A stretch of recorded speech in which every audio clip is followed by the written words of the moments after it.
सामाजिक न्याय की लड़ाई में कूद जाए उसे अम्बेडकरवाद कहते हैं। और अम्बेडकरवाद के रास्ते पर चलना कोई गुड्डे गुड़िया का खेल नहीं है। लोग अपनी बेटी को घर से नहीं निकलने देते हैं। परिवार में जब कोई बेटी स्कूल ट्यूशन से 1 घंटा लेट हो जाती है तो परिवार परेशान हो जाता है।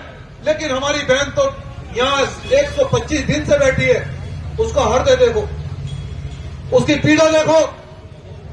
वो हमारी बहन है, जितनी भी पहलवान थी वो इंडिया गेट पर वो रो कर तड़प तड़प कर चली गई।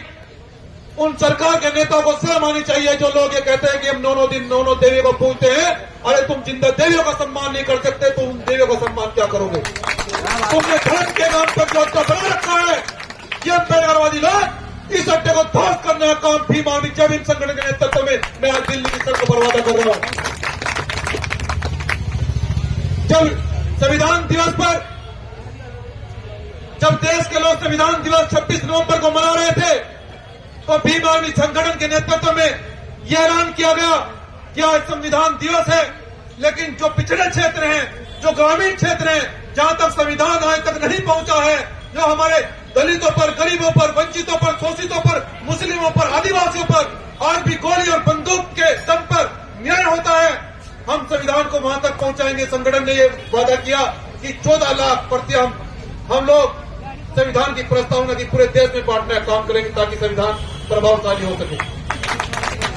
ये सरकार के लोगों ने कहा फोन है कि तुम क्या करना चाहते हो।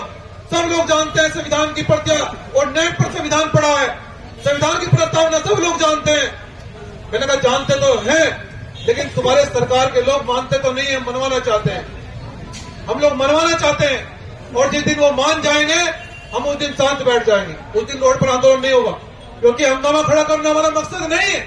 हमारा मकसद है न्याय हो, इस देश की बेटियों को न्याय मिले, जिनको नौकरियों से निकाला जा रहा है, जो लोग, जो बेटियां, जो भाई इस देश के अंदर शिक्षा का प्रचार प्रसार कर रही है, जो फूले साहब अम्बेडकर की विचारधारा को आगे बढ़ा रही है, तुम उन्हें सस्पेंड कर रहे हो।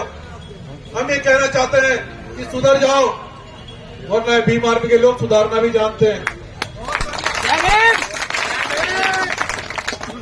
तो इसलिए सम्मानित साथियों, मैं अपनी बात को अब अंतिम रूप देते हुए, ये जो हमारी बहन है,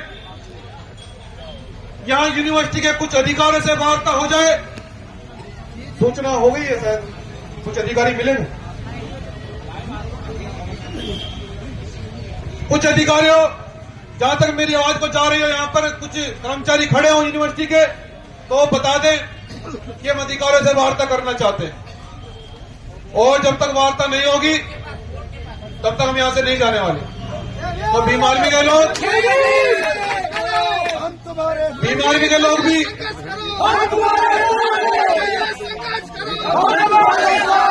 आर्मी के लोग भी ये जान लें कि जब तक यूनिवर्सिटी के लोग कोई ठोस आश्वासन या जवाब नहीं देते, यहां तक नहीं जाने वाले। यहां से कोई कार्यकर्ता नहीं जाएगा।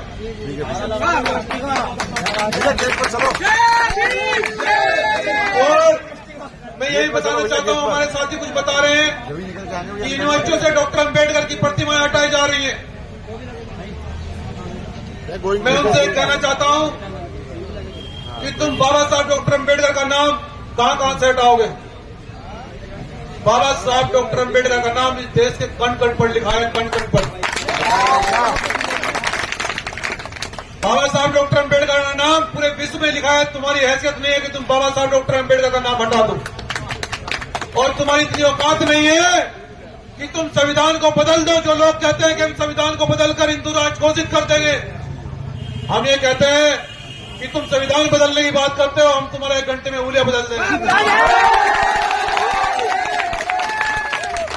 ये वही भीम आर्मी के लोग हैं। जब दिल्ली तुगलकाबाद में सड़कों पर निकले थे, यहाँ के डीजीपी भी और गृह मंत्री भी कह रहे थे कि साहब बात करेंगे रात को बैठ के। मैंने कहा बात तो साहब अब मैदान में होगी। अब भीम सैनिक बाबा साहब के बच्चे दिल्ली में एंट्री कर चुके हैं। तो इसलिए सम्मानित साथियों, कुछ निर्णय लेकर जाएंगे। मैं आपसे पूछना चाहता हूं कि कुछ निर्णय हो तभी यहां से जाया जाए। लोग हमेशा से यहाँ लोग आते हैं, बहुत सारे लोग आते हैं, उनका भी मैं सम्मान करता हूं। Go to 4 gates. लेकिन भीम आर्मी जैन संगठन के लोग दूसरे किस्म के हैं, स्वाभिमानी। मैं जानता हूं आप लोग किस तरह से चलकर संघर्ष करते हैं और यही बाबा साहब डॉक्टर अम्बेडकर ने हमें सिखा। तो इसलिए अगर यूनिवर्सिटी के लोग अगर ठोस आश्वासन नहीं देते हैं, मैं ये भी बताना चाहता हूं, अगला कदम, अगर यूनिवर्सिटी के लोग अगर ठोस आश्वासन नहीं देते हैं तो अगला कदम रितु बहन के समर्थन में यहाँ इतना बड़ा जनसैलाब लाएगा कि यहाँ दिल्ली के जो अधिकारी हैं, जो दिल्ली सरकार के लोग हैं, अगर रितु बहन कहेगी तो सांस लिया जाएगा, वरना सांस लेना बंद कर देगी।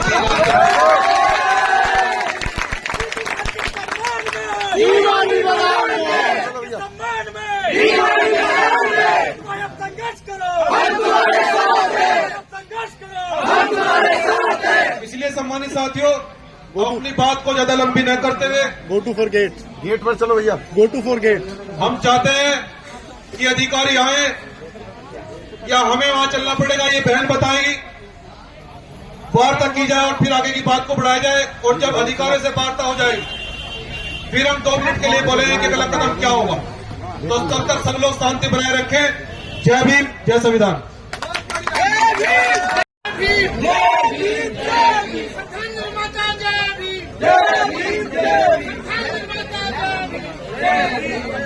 जय भीम, जय भीम। इतनी कम आवाज में बोलोगे तो डीन को पता नहीं लगेगा कि कौन आया था। इसको डीन वीन को पता लग जाना चाहिए कि आज यहां कौन आया था, क्योंकि आंदोलन पहले भी हुए। सबसे पहले देश के सभी संतों महापुरुषों को नमन करते हुए, जिन्होंने देश की आजादी की लड़ाई से सामाजिक, राजनीतिक और आर्थिक परिवर्तन में अपने और परिवार की बलिदान देकर इस देश को आगे बढ़ाया है। शांत रहिए, शांत रहिए, शांत रहिए, शांति बनाइए कुछ देर के लिए। और छत्रपति शिवाजी महाराज, पेरियार साहब, बिरसा मुंडा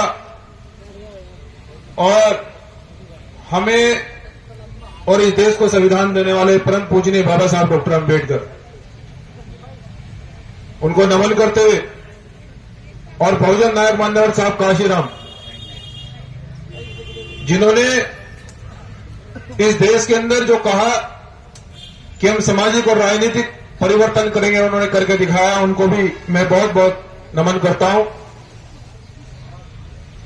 और भीम आर्मी जय भीम संगठन के सभी स्टेटों से आए हुए प्रदेश अध्यक्ष और पूरी कार्यकारिणी, मंडल की कार्यकारिणी, संभाग की कार्यकारिणी, जिले की कार्यकारिणी, विधानसभा, ब्लॉक, गांव तक की कार्यकारिणी का मैं हार्दिक गहराई से धन्यवाद करता हूं, क्योंकि तुम्हारे बीच का कार्यकर्ता हूं। मैं जानता हूं कि तुम बस पर लटक कर कैसे आए हो, ट्रेन में खड़े होकर कैसे आए हो और किस किस तरह से सफर करके आप लखनऊ के बाद आज दिल्ली में पहुंचे हो, मैं जानता हूं। क्योंकि भीम आर्मी जय भीम संगठन ने आपको एक ही बात सिखाई है, किसी भी परिस्थिति में लड़ना। मैं जानता हूं कि संगठन में जितने पदाधिकारी, कोई धन्ना सेठ का बेटा नहीं है, सब मजदूर के बेटे हैं, लेकिन पक्के अम्बेडकरवादी नहीं है, झूठे अम्बेडकरवादी नहीं है, पक्के अम्बेडकरवादी हैं। उन सभी कार्यकर्ताओं और पदाधिकारियों को मैं धन्यवाद करते हुए, और हमारे देश के जाने माने वरिष्ठ अधिवक्तागण और हमारी बहन यहां लगभग 125 दिन से संघर्ष कर रही है, रितु सिंह। मैं बहन रितु सिंह की तरफ से यहां के विश्वविद्यालय के बड़े पदाधिकारियों को, अधिकारियों को कहना चाहता हूं कि आज हम यहां आए हैं और भीम आर्मी जय भीम संगठन कोई फर्जी काम नहीं करता है और दौड़ते हम किसी के बाप से नहीं है। ये आपको भी पता है, आपकी सरकार को भी पता है और आपके आका को भी पता है। इसलिए आज कुछ निर्णय यहां से संगठन ही लेकर जाएगा। हम किसी के भरोसे न तो न्याय छोड़ते हैं और हमें लगता है कि न्याय नहीं मिल रहा है तो छीनना जानते हैं, लेकिन एक भाई हमारे कुछ मंच पर कह रहे थे, लेकिन मैं आप भाइयों से कहना चाहता हूं कि मैं जानता हूं कि आपको संगठन ने अधिकार नहीं मिलने पर छीनना सिखाया, लेकिन अपने घर में थोड़ा शांत रहने की भी अपील है मेरी आपसे, कि जब अपना घर का मंच लग रहा है, अपने समाज का संगठन का मंच लग रहा है, वहां थोड़ा शांति बनाए रखें। और हमारे बीच में हमारे वरिष्ठ विधायक गण और हमारे वरिष्ठ पत्रकारगण जो कि भीम आर्मी में बहुत पहले से महत्वपूर्ण भूमिका निभाते आए हैं, मैं आप सभी का भी बहुत बहुत धन्यवाद करता हूं। और मेरे साथ में चलकर आ रहे मेरे वरिष्ठ साथी, आप सभी का भी बहुत बहुत शुक्रिया। माताओं बहनों, उत्तर प्रदेश बहुत सारे स्टेटों से बहनें भी आई हैं भीम आर्मी जय भीम संगठन की, आपका भी बहुत बहुत धन्यवाद। मैं अपनी बात को शुरू करने से पहले मैं यहां की फिर से इस यूनिवर्सिटी के लोगों से, बड़े अधिकारियों से कहना चाहता हूं कि आज मुलाकात करे बगैर हम यहां से नहीं जाएंगे।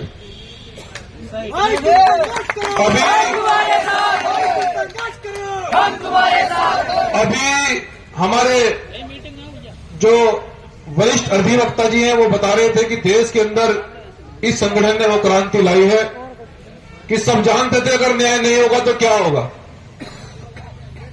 लेकिन मैं आज ही पूरे विश्वास के साथ आज दिल्ली की धरती पर बताना चाहता हूं कि खून ठंडा नहीं हुआ है, बस इशारे की देर है। आज हम केवल पूछना है और ये बताना है कि न्याय दोगे या हमें छीनना पड़ेगा, ये पूछना आया हूं मैं। अगर ये सोच रहे हो लोग, क्योंकि मैं ज्यादा फालतू बात नहीं करता हूं ना, मैं राजनीति से ज्यादा, ये राजनीति जरूरी है, मैं जानता हूं, साहब काशी राम जी ने भी कहा, बाबा साहब ने भी कहा कि 100 तालों की चाबी है, लेकिन फालतू बात नहीं करता हूं। केवल 2 ही लफ्जों में बात करता हूं कि न्याय हो रहा है या नहीं हो रहा है, या हमें छीनने में मजबूर किया जाएगा। इसलिए जब भी भीम आर्मी के नेतृत्व में दिल्ली में आंदोलन हुआ, बहुत सारे हमारे साथी जेल गए, मैंने अपने कर्तव्य का पूरा पालन किया और दिल्ली को बंद किया।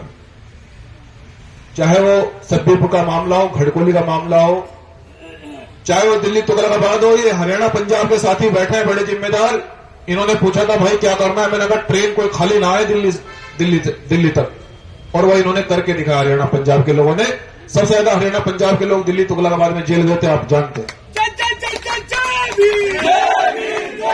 क्योंकि तुम संघर्ष करो, ये संगठन के उत्तर प्रदेश, हरियाणा, पंजाब और उत्तराखंड के ऐसे स्तंभ हैं, ये सच है कि बलिदान भी इन्होंने दिया है सबसे ज्यादा। और उस आंदोलन का राजद्रोह आज भी मुझ पे चल रहा है। सभी लोगों के मुकदमे खत्म हो गए, लेकिन चल रहा है। मुकदमे तो जाने कितने हैं, उसमें मैं चर्चा नहीं करना चाहता, ये चर्चा का विषय नहीं है। विषय यह है कि एक बहुजन समाज की बेटी, एक देश की बेटी, जो लोग, मैंने ये बात दिल्ली में भी कही, लखनऊ में भी कही थी माननीय मुख्यमंत्री जी से, कि जो लोग रोज मंदिरों में घूमते हैं, जो लोग रोज देश की जनता को देवियों का पाठ पढ़ाते हैं, आज वो देवियां, जीती जागती देवियां सावित्रीबाई फुले के रूप में देश में फुले साहब अम्बेडकर की विचारधारा को अगर आगे बढ़ाने का काम करती है, तो तुम्हारी निगम्य सरकार कभी उन पर लाठियां चलाती है, कभी उनको यूनिवर्सिटी से निकाल देती है। मैं ये कहना चाहता हूं कि बात यह नहीं है कि जुल्म क्यों हो रहा है, सवाल यह नहीं है कि जुल्म हो रहा है, सवाल यह है कि जुल्म सहने वाले चुप हैं। सवाल यह, साहब काशीराम ने हमें जो नारा दिया 85 और 15 का, बहुजन समाज का, देश के अंदर कोई घटना इस देश के अंदर ऐसी नहीं हुई राष्ट्रीय लेवल पर जिसमें भीम आर्मी जय भीम संगठन का पदाधिकारी और कार्यकर्ता न पहुंचा हो। चाहे वो आज हमारी बहन रितु सिंह यहां संघर्ष कर रही है, चाहे वो मनीषा वाल्मीकि कांड हो, चाहे वो उन्नाव का रेप कांड हो, चाहे वो कानपुर का रेप कांड हो, चाहे वो लखीमपुर का रेप कांड हो, चाहे वो राजस्थान का मटकी छूने वाला प्रकरण हो, मूंछ वाला प्रकरण हो, घोड़ी चढ़ने वाला प्रकरण हो, कोई घटना ऐसी नहीं बनी जिसमें हम नहीं गए हैं। और हमने डंके की चोट पर, जो तानाशाह लोग कहते थे कि यहां हम किसी की नहीं सुनते हैं, हमने उनकी पतलून गीली करके दिखाई है। कोई स्टेट ऐसा नहीं बचा, ये ताकत थी। सम्मानित साथियों, आज जो यहां पे प्रोटेस्ट चल रहा है, बहुत सारे लोगों ने कहा कि भाई वो बहन इतने दिन से बैठी है, न्याय क्यों नहीं हो रहा है? मैंने उनसे कहा कि उसके लिए हम बड़ी मजबूती से रणनीति बना रहे हैं, लेकिन हम ये चाहते हैं कि देश की एक बेटी के साथ में अन्याय हो रहा है, बल्कि करोड़ों बहनों के साथ में अन्याय हो रहा है, चाहे वो साक्षी मलिक हो, चाहे वो अमृतो सिंह हो, चाहे वो मनीषा वाल्मीकि हो, चाहे वो मध्य प्रदेश का रतलाम जिला हो, चाहे वो झारखंड की बेटी हो, चाहे वो मणिपुर के आदिवासी हो, चाहे वो राजस्थान के लोग हो, चाहे वो हरियाणा और पंजाब के लोग हो। सवाल एक बेटी का नहीं है, लाखों बेटियों पर अन्याय हो रहा है। और यह अन्याय इसलिए हो रहा है, मैं उन लोगों से भी बता देना चाहता हूं कि आज जिन बेटियों का अपमान सड़कों पर किया जा रहा है और उस कम्युनिटी के लोग संसद और विधानसभा में सीना तान कर बैठे हैं, मैं उन्हें कहना चाहता हूं आज दिल्ली की सड़कों से कि वो एक नमक हराम है। मैं उन्हें नमक हरामी से ज्यादा कुछ नहीं मानता, क्योंकि वो लोग उनको नेतृत्व करने के लिए संसद और विधानसभा में भिजवाया गया है, उनको सवाल करने के लिए संसद में भेजा गया। क्या इस देश के लोगों को नहीं पता कि साक्षी मलिक के साथ में अत्याचार हो रहा है? क्या SC/ST के लोगों को नहीं पता नीतू सिंह यहां पर बैठी है, कितनी दूर यहां से संसद है? पहले हमसे एक सवाल किए, जब यहां ये साक्षी मलिक हमारी बहन है, ये जब दिल्ली इंडिया गेट पर बैठी थी, हमसे सवाल किया पत्रकारों ने, हमने पूछा वहां से संसद कितनी दूर है, आप हमें ये बताओ। क्या देश के सांसदों को नहीं पता? और जिस कम्युनिटी का नेता बहुजन समाज में आकर या बहुजन समाज की कम्युनिटियों का न्याय नहीं दिला सकता, तो वो एक नंबर का नमक हरामी है। हम इस बात को सीना तान कर आज दिल्ली की सड़कों पर कह देना चाहते हैं। लेकिन भीम आर्मी जय भीम संगठन के लोगों, मैं जानता हूं कि आज बाबा साहब डॉक्टर अंबेडकर और माननीय साहब काशीराम जी की विचारधारा को आगे बढ़ाकर उन्होंने कहा था कि मजदूर के वोट की भी ताकत इतनी है जितनी इस देश के प्रधानमंत्री के वोट की ताकत है। और बाबा साहब डॉक्टर अंबेडकर राजा का पेट को काट कर चले गए और उसका लोगों मान्य साहब काशीराम जी ने आगे बढ़ाकर मजदूर किसान के बच्चों को पार्लियामेंट में भेजने का काम किया। सम्मानित साथियों, यह जुल्म इसलिए हो रहा है क्योंकि जिन पर जुल्म हो रहा है वो खामोशी से चुप है। संविधान को मानने वाले लोग, जिस कम्युनिटी के लोगों ने संविधान को लिखा, वो आज घर में सो रहे हैं। और बाबा साहब ने जाते जाते ये कहा कि यार मेरे देशवासियों, इस कार्य को मैं यहां बेहद मुसीबतों से लेकर आया हूं, अगर तुम इसे आगे नहीं बढ़ा पाओ तो इसको किसी भी सोच में पीछे मत जाने देना। इसलिए मैं आपसे कहना चाहता हूं, संगठन के लोगों, आप बेहद मुसीबतों से यहां पहुंचे। जहां भी आप संगठन आंदोलन होता है, मैं जानता हूं बेहद मुसीबतों का सामना करके वहां पर पहुंचते हैं, लेकिन उस बहन के हृदय से पूछ कर देखो कि आपने इस बहन का हौसला कितना बढ़ाया। आज इसके हृदय से पूछ कर देखो, तुम सब मजदूर के बच्चे अपने परिवार और घर छोड़कर इस बहन के समर्थन में आए हो। उन नमखानों के मुंह पर यह तमाचा है जिन्हें तुमने वोट देकर संसद और विधानसभा भेजने का काम किया, और तुम इस बहन के लिए यहां दिल्ली की सड़कों पर लड़ाई लड़ रहे हो। सम्मानित साथियों, इस देश के अंदर दो ही तरह की लड़ाई रह गई है, या तो मनुवाद की या अम्बेडकरवाद की लड़ाई है। दो ही तरह की लड़ाई है इस देश के अंदर। जो लोग ये चाहते थे कि तलवार के दम पर MP/MLA बने, तलवार के दम पर शासक बने, अब यह नहीं होगा, क्योंकि बाबा साहब डॉक्टर अंबेडकर को मानने वाले लोग इस देश के अंदर इतने हैं। इस देश के अंदर नहीं बल्कि विदेश के अंदर भी बाबा साहब डॉक्टर अंबेडकर को मानने वाले लोग हैं। सम्मानित साथियों, मैं आपसे कहना चाहता हूं कि जिस प्रकार से यहां इस बहन का उत्पीड़न हो रहा है और जातिगत गणना के कारण इस बहन को यूनिवर्सिटी से निकाला गया। मैं उन अधिकारियों को पूछना चाहता हूं, क्या फूले साहब अम्बेडकर की बात करना गलत है? क्या बाबा साहब डॉक्टर अम्बेडकर की बात करना गलत है? अगर बाबा साहब डॉक्टर अम्बेडकर की बात करना गलत है तो तुम्हें कुर्सी पर बैठने का कोई अधिकार नहीं है, चाहे देश का डीएम हो, सीएम हो, चाहे पीएम हो। यह उसी बाबा साहब डॉक्टर अम्बेडकर की दी हुई कुर्सी है जिन्हें तुम्हें 1 तारीख को तनख्वाह मिलती है, तुम अपने बाल बच्चों को पालते हो। यह उसे बाबा साहब डॉक्टर अम्बेडकर की दी हुई कुर्सी है। तुम यह कुर्सी इसलिए दी है कि देश की जनता को तुम शिक्षित करोगे। यह कुर्सी तुम्हें इसलिए दी है कि तुम देश की जनता के लिए न्याय करोगे। यह कुर्सी तुम्हें इसलिए नहीं दी गई है कि तुम जाति देखकर न्याय करोगे। अगर जाति देखकर न्याय होगा तो देश की जनता को न्याय नहीं मिलेगा, तो संविधान सुरक्षित नहीं रहेगा। इसका मतलब आप संवैधानिक कुर्सियों पर नहीं है। आज भी आपके दिमाग में मनुस्मृति गुलामी है। और यूनिवर्सिटी के डीन साहब, अगर आपके दिमाग में मनुस्मृति की गुलामी की फोटो अगर आज भी है, अगर मनुस्मृति की बदलाव आपके दिमाग में आज भी है, तो आज ये बहुजन समाज और भीम आर्मी चैलेंज संगठन का कार्यकर्ता हत्या करके जाएगा कि पूरी दिल्ली में कोई पैर रखने की जगह नहीं मिलेगी। आज हत्या करके जाएंगे। भाई तुम संघर्ष करो, तुम संघर्ष करो। इसलिए सम्मानित भीम सैनिकों, मैं यहां के बार बार यूनिवर्सिटी के अधिकारी से कह रहा हूं कि गफलत में मत रहना, गफलत में बिल्कुल मत रहना। क्योंकि जब हमें लगता है कि अधिकार नहीं मिल रहे हैं तो हम छीनना बहुत अच्छी तरह से जानते हैं और हमने छीने भी हैं।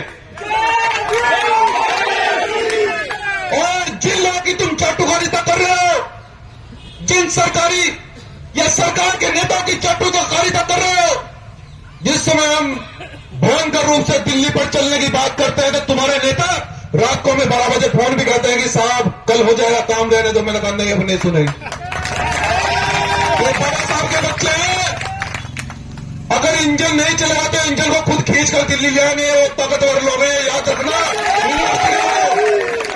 और अगर नहीं, मैं इस देश की बहन बेटी को सम्मान में कहना चाहता हूं, क्योंकि ये लड़ाई जातिवाद की बिल्कुल नहीं है।